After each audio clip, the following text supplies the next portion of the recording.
The penthouse shimmered, a beacon of opulence against the night sky. It stood tall, a fortress of glass and steel, overlooking the city that never slept.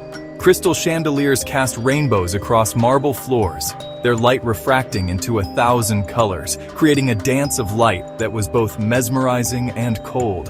Her designer heels clicked a satisfying rhythm against the polished surface, each step echoing through the vast, empty space, a reminder of her solitary existence.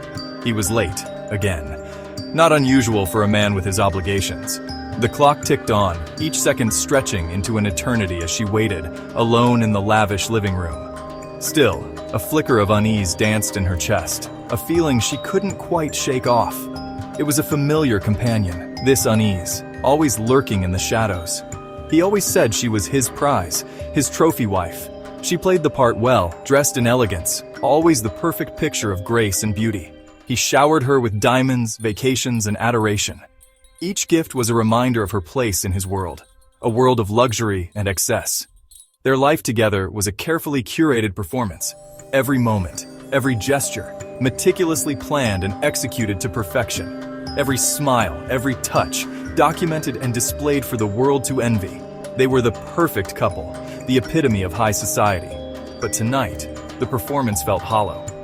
The glamour and glitz seemed to fade, leaving behind a stark reality. The silence in the apartment was deafening. It pressed in on her, a heavy weight that she couldn't escape. It stretched, thin and brittle, amplifying the pounding in her ears. Each beat of her heart echoed in the emptiness, a reminder of her isolation. Her phone buzzed, a notification. She reached for it, her hands trembling slightly. His private jet had landed. He was back from yet another business trip, another conquest in his endless pursuit of success. Relief, sharp and acidic, flooded her. She let out a breath she didn't realize she was holding. He was back. Everything was fine. Or was it? The question lingered, unanswered, as they embraced in the lavish setting, the unease still lurking in the shadows. An envelope. Misplaced on the passenger seat of his car, it seemed out of place, almost as if it was deliberately left there for her to find, addressed to him. But the handwriting, it was distinctly feminine, a handwriting she didn't recognize, yet it felt oddly familiar. Her fingers trembled as she picked it up. The weight of the envelope felt heavier than it should, as if it carried the burden of secrets. An unsettling premonition settled in her gut, a gnawing feeling that something was terribly wrong. The words swam before her eyes. She struggled to focus, her mind racing with possibilities.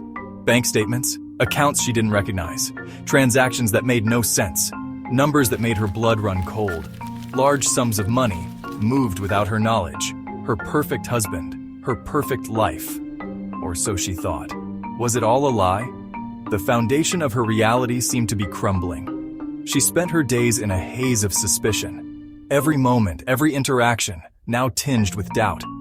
Every smile he gave her felt practiced, a mask hiding his true intentions. Every word, a calculated lie. She could no longer tell what was real. The late-night meetings, the hushed phone calls, they all pointed to a truth she was too afraid to face. A truth that could shatter her world. His excuses were plausible, his charm disarming, but she couldn't shake the feeling that something was amiss. But the seed of doubt had been planted. It grew with every passing day, and it was growing, twisting its roots deep within her soul. The cracks in the facade of her perfect life were becoming impossible to ignore. The bank was a monolith of glass and steel, towering over the city like a sentinel of modern capitalism. It was a place where dreams were made and shattered, often in the same breath. Cold, impersonal, much like the reality that was crashing down around her. The walls seemed to close in, the sterile environment amplifying her sense of isolation. The loan officer's words echoed in her ears. "I'm afraid there's been a misunderstanding, Mrs."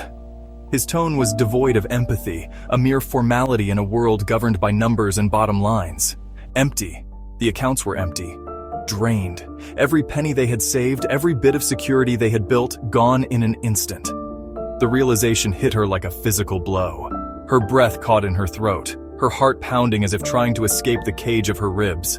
Her life, their life, was built on a foundation of sand. and the tide was coming in, relentless and unforgiving, erasing everything they had worked for.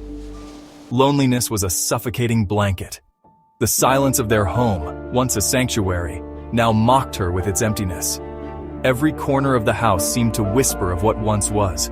The echoes of laughter, of whispered promises, now sounded like cruel jokes.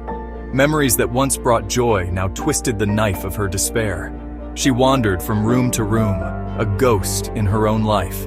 Each step a reminder of the life that had slipped through her fingers, surrounded by the trappings of wealth, yet desperately, terrifyingly alone. The opulence that once symbolized success now felt like a gilded cage. The life they had built, the life she had cherished, was crumbling around her. Each crack in the walls, each broken frame a testament to their downfall, and she was powerless to stop it. The weight of her helplessness was crushing, a constant reminder of the fragility of their existence. The confrontation was inevitable. The air crackled with unspoken accusations. His eyes, usually warm and inviting, were cold, guarded. The mask had slipped. "The letter," she whispered, her voice raw with emotion. "The bank accounts. Who is she?" His silence was an admission of guilt.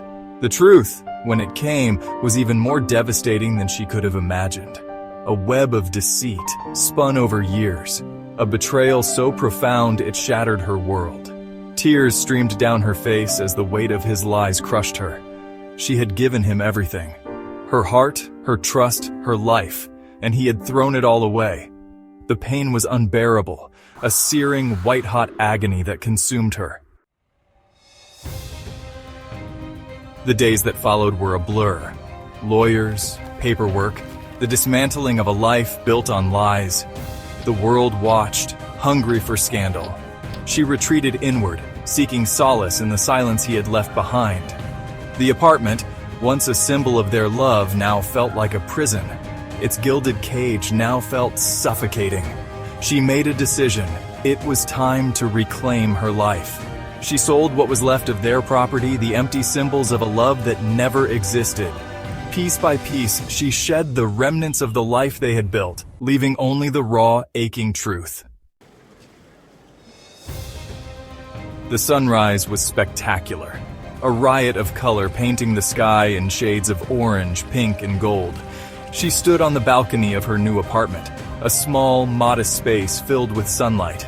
It wasn't much, but it was hers.